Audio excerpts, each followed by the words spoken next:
इस तरह का परमिशन नहीं मिलता था, किसी को भी नहीं मिलता था।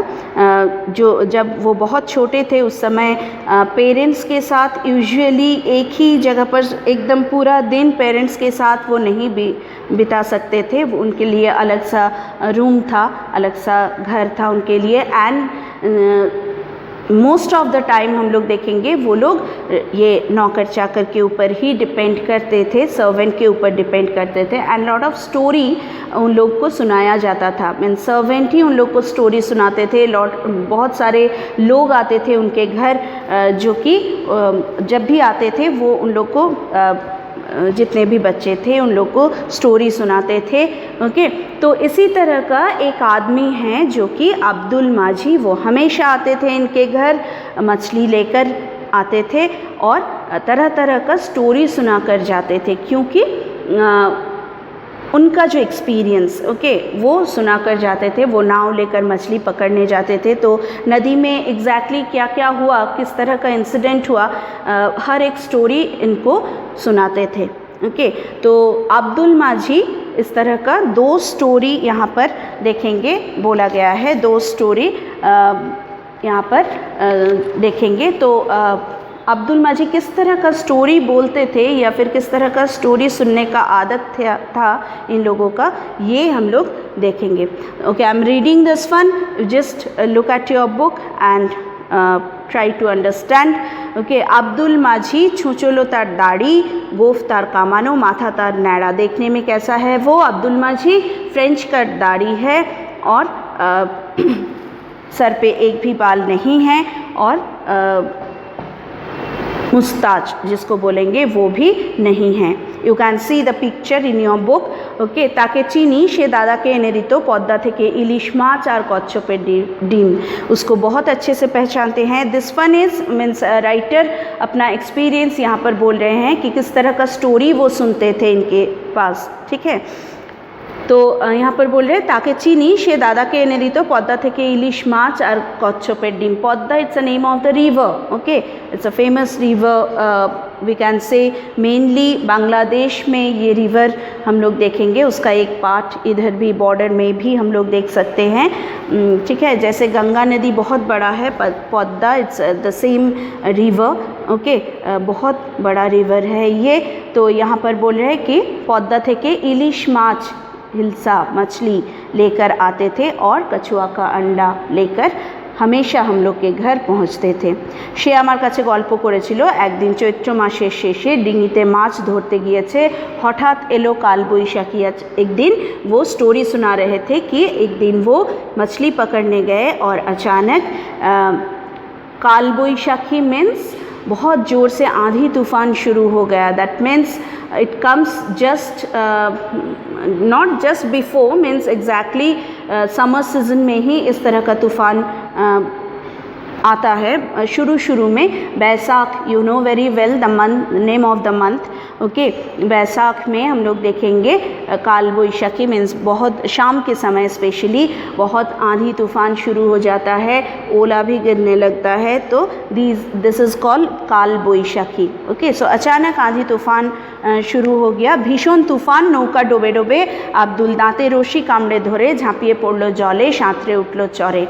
बहुत ज़ोर से हवा चलने लगा, बहुत बारिश होने लगा और अब्दुल क्या किया, इस सिचुएशन में नाव चलाना पॉसिबल नहीं था उनके लिए क्योंकि नदी में पानी भी बढ़ने लगा था। और अब्दुल क्या किया, रस्सी लेकर वो किसी तरह से, उनके नाव में बहुत सारा चीज़ रहता है तो मोटा सा रस्सी लेकर वो नदी में कूद गए और किसी तरह से तैरते हुए नदी के दूसरे किनारे तक पहुँचे। ओके, इतना दूर बोलकर ही अब्दुल चुप हो गए कि एज इफ़ कहानी ख़त्म हो गया। तो गल्पटा तो शिगगिरई शेष हलो, आमार पछंद हलो ना, नौकोटा डूबलो ना, अमनी बेचे गेलो, ये तो कोनो गल्पई नय। बार बार बोलते लागलूम। तारपर राइटर यहाँ पर बोल रहे इतना जल्दी कहानी ख़त्म हो गया, हमको अच्छा नहीं लगा। सो बार बार उनको हम बोलने लगे कि इसके बाद क्या हुआ, क्योंकि इतना ज़्यादा आंधी तूफान शुरू हुआ था, इतना ज़ोर से बारिश हो रहा था, लेकिन नाव का कुछ नहीं हुआ। ओके, तो उसके बाद अब्दुल फिर से शुरू किए, फिर से बोलना स्टार्ट किए। यहाँ पर बोल रहे हैं, तारपर से एक कांड देखी एक नेकड़े बाघ या तार गोफ जोड़ा झड़ेर समय से उठेছিল ओपारे गंजेर घाटेर पाकुड़ घाड़े। जहाँ पर वो नाव लेकर वो दूसरे किनारे तक जब पहुँचा तो उस समय वहाँ पर पहुँचकर देख रहा है कि एक वुल्फ वहाँ पर खड़ा है और जिसका बहुत बड़ा सा मुस्ताच है, और जब बहुत ज़ोर से हवा चल रहा था वो दूसरे गांव में था, और एक बहुत बड़ा सा पेड़ जिसका नाम है पाकुड़ गाछ, उसी पेड़ में वो चढ़ रहा था, लेकिन पेड़ किसी तरह से टूटकर नदी में गिर गया और वो भी तैरते हुए यहाँ तक पहुँच गए, नदी के दूसरे किनारे तक जहाँ पर अभी अब्दुल खड़े हैं। ठीक है, तो यहाँ पर बोल रहे हैं कि खाबी खेते खेते उठलो एसे चढ़े, ताके देखे ही हमार रस्सीते लगालूम फांस। वुल्फ को देखते ही अब्दुल अपने पास जो रस्सी था उसमें एक लूप तैयार किया। लूप मीन्स वी कैन से फांसी का जो फंदा होता है, that is okay. So loop तैयार किए, क्योंकि अगर अचानक वो अटैक करता है तो फिर किस तरह से वो अपने आप को बचाएंगे, इसीलिए एक लूप तैयार किए। और जानवरटा एत बड़ चोख पाकिए दाঁড়ালো आमार सामने, साँतार केटे तार जमे उठेছে খিদে, आमाके देखे तार लाल टकटके जीभ दिए नाल झरते लगलो। अब्दुल को देखते ही वुल्फ बहुत बड़ा सा आँख लेकर उसको देखने लगा, और ऐसा लग रहा था अब्दुल माझी को कि उसको बहुत ज़ोर से शायद भूख लगा है और वो अभी उस पर अटैक करेगा। ठीक है, तो जैसे ही दोनों पैर उठाकर वुल्फ उस पर अटैक करने गया, तो उस समय अब्दुल जो लूप तैयार किए थे वो उसके गले में डाल दिए और ज़ोर से खींचकर उसको पकड़ लिए वो। ठीक है, तो इतना दूर सुनते ही राइटर फिर से पूछने लगा, बहुत ज़्यादा एक्साइटमेंट था ये सब स्टोरी सुनकर, बहुत छोटे थे उस समय वो, और बोलने लगा कि क्या वो मर गया अभी? तो अब्दुल माझी बोलने लगा कि नहीं, वो नहीं मरा था, क्योंकि हम उसको मरने नहीं दिए थे। क्यों नहीं दिए थे? क्योंकि उनसे हमको एक काम करवाना था। उस समय अब्दुल सोचने लगा कि इस सिचुएशन में, इतना ज़्यादा जो आंधी तूफ़ान चल रहा है, इस सिचुएशन में नाव चलाना पॉसिबल नहीं है उनके लिए, एंड फॉर दैट रीज़न वो अपना घर भी नहीं जा पाएगा क्योंकि बहुत दूर है उनका घर।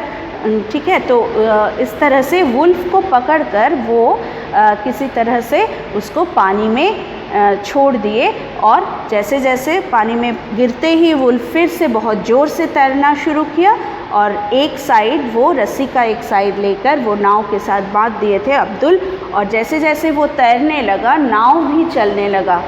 ओके, तो इस तरह से बहुत कम समय में वो अपना घर पहुंच गए थे। ओके, तो ये था वुल्फ का कहानी। इसके बाद राइटर बोल रहे हैं कि अच्छा बेश बाघ तो हलो, एबार कुमीर मीन्स नदी में ऑब्वियसली सबसे ज़्यादा शक्तिशाली जो जानवर है, वाटर एनिमल जो भी है, वो उसमें से क्रोकोडाइल एक है। तो यहाँ पर बोल रहे हैं कि कुमीर मीन्स क्रोकोडाइल का कहानी सुनना है। अब्दुल बोले जलेर ऊपर तार नाकेर डगा देखेছি अनेक बार, बहुत बार ऐसा हुआ है, मछली पकड़ने गए हैं तो पानी के ऊपर उसका जो नाक का जो पोर्शन है वो बहुत बार हम देख चुके हैं। बंदूक थाकले मुकाबला करा जेतो, लाइसेंस फुरिए गेछे, मेरे पास अगर बंदूक रहता तो हम मुकाबला कर सकते थे, लेकिन लाइसेंस भी नहीं है, बंदूक नहीं है मेरे पास। लेकिन एक इंसिडेंट हुआ था जिसके बारे में हम बोलेंगे। एक दिन कांची बेदेनी डांगाए बोशे दा दिए बाखारी चाचे। कांची बेदेनी एक औरत जो कि बेदेनी किसको बोलेंगे, जो बंजारन प्रजाति के हैं। ठीक है, वो just beside of the river, bank of the river, वो वहाँ पर बैठकर एक्स, दा मीन्स एक्स को लेकर वो एक बैम्बू का जो स्टिक था, बैम्बू जो था उसको छील रही थी वो बैठकर, और उसके पास में कौन बैठा था, एक छोटा सा किड मीन्स बकरी का बच्चा, एक छोटा सा किड था उनके पास। तो कखन नदी थेके उठे कुमिरटा पाँठार ठैंग धरे जले टेने निये चललो। अचानक बहुत धीरे से ये क्रोकोडाइल धीरे धीरे यू नो वेरी वेल कि किस तरह देखने में है। यहाँ पर डिस्क्रिप्शन भी है, राइटर बोल रहे हैं देखकर ऐसा लगता है क्रोकोडाइल को कि जब वो हर समय पानी में नहीं रहता है क्रोकोडाइल, कभी कभी वो बाहर आकर धूप सेकते हैं, तो उस समय स्पेशली कैसा लगता है, उसका जो फेस का जो कटिंग है वो देखकर लगता है कि बहुत क्रुएलिटी है उसमें। ओके, इस तरह का हंसी वो हंस रहा है जिसमें बहुत ज़्यादा क्रुएलिटी है। तो यहाँ पर बोल रहे हैं कि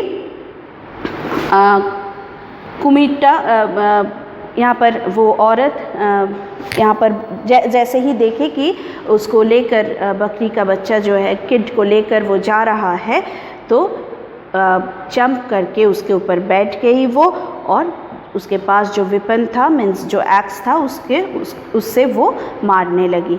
तो इस तरह मारने के बाद क्रोकोडाइल किसी तरह से इसको छोड़कर, बकरी का बच्चा को छोड़कर वो फिर से पानी में चला गया। So this is the incident. ये बहुत छोटा सा स्टोरी है, ये अब्दुल माझी राइटर को सुनाए। ओके, तो यहाँ पर 2 स्टोरी देखेंगे किस तरह का स्टोरी सुनाते थे। And you know very well, अगर अभी हम लोग इस तरह का स्टोरी तुम लोग को सुनाएंगे तो बोलोगे ये हो ही नहीं सकता है। We know very well it can't be possible at all कि एक औरत के लिए किस तरह क्रोकोडाइल के ऊपर मतलब जंप करके बैठकर इस तरह मारना पॉसिबल नहीं है। लेकिन उस समय दे वर वेरी इनोसेंट। उस समय जो भी बच्चे थे बहुत इनोसेंट थे उस समय, और इस तरह का स्टोरी वो लोग सुनते थे।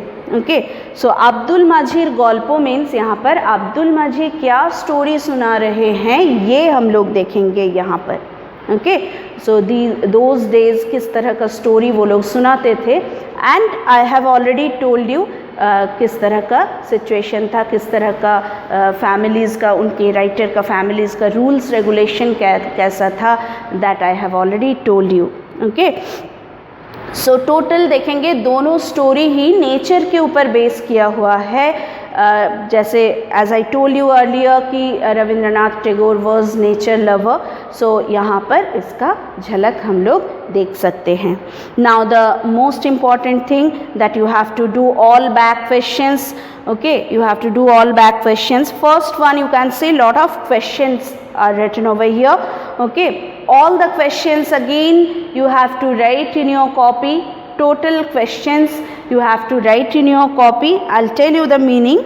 Okay, and number two will not come because it's a lengthy answer, it will not come. Okay, number 3 is fill in the blanks.